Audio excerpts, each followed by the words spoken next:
শীতকাল এলেই শুরু হয় দড়ি টানাটানি। এবার সেই দড়ি টানাটানি চলছে মমতা ও অভিষেকের মধ্যে। দলের রাশ কার হাতে থাকবে তাই নিয়ে সরগরম কালীঘাট। এবার যখন বেশ কিছুদিন ধরে রাজনীতি থেকে কিছুটা গা বাঁচিয়ে চলছেন অভিষেক, তখন ফের নিজের দিকে দড়ি টানার চেষ্টা করলেন তৃণমূল নেত্রী।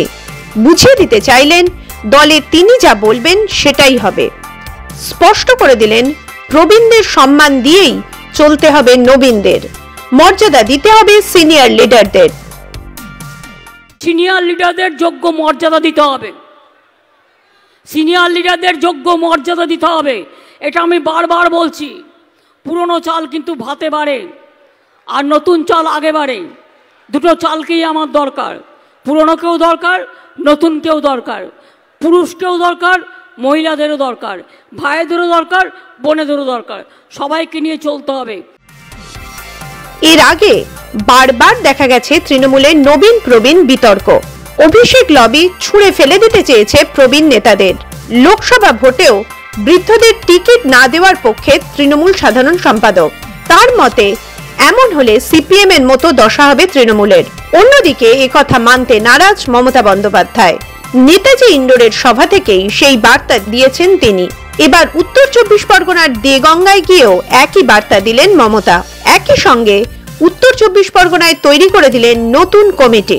বলে দিলেন সাংসদদের নিজের এলাকা নিয়ে ব্যস্ত থাকতে। আমি আজকে একটা কোর গ্রুপ তৈরি করে যাব। আমি এমপিদের রাখছি না, তার কারণ তাদের সামনে ইলেকশন আছে, তারা নিজেদের কেন্দ্রগুলো নিজেরা দেখবে সবার সাথে কোঅপারেশন করে।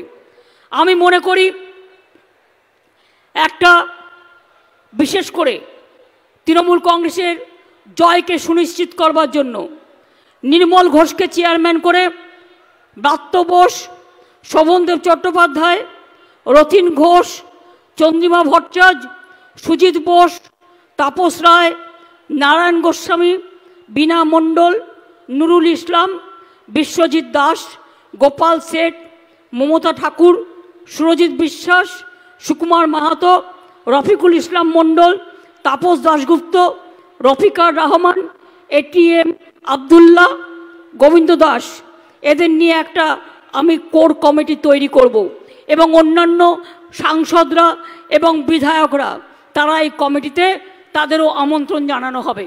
প্রতি 10 দিন অন্তর এই কমিটিতে তাদের রিপোর্ট পেশ করতে হবে এবং আমি 3-4 জনকে যুক্ত আহ্বায়ক করছি, তারা এই কাজটা নিজের নজর রেখে আমাকে রিপোর্টিং করবে। নির্মলদা যেমন চেয়ারম্যান আছে, সুজিত বোস থাকবে দমদমের ওদিকটা থেকে, পার্থ ভৌমিক থাকবে ব্যারাকপুরের ওদিকটা থেকে, হাবড়ার এদিকটা থেকে, নারায়ণ গোস্বামী থাকবে, আর বসিরহাটের এদিকটা থেকে বসিরহাটের দিকটা কাকে দেবো?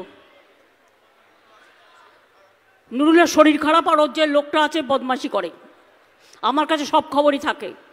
আমার মনে হয় এটা বসিরহাটটাও সুজিত দেখবে, দমদম আর বসিরহাটটা সুজিত দেখবে, বাদবাকি এই 3 জন দায়িত্ব নিয়ে বাদবাকিগুলো দেখবে এবং তারা নজর রাখবে, কাজের সময় কাজ করবে এবং আমাকে টাইম টু টাইম রিপোর্ট দেবে।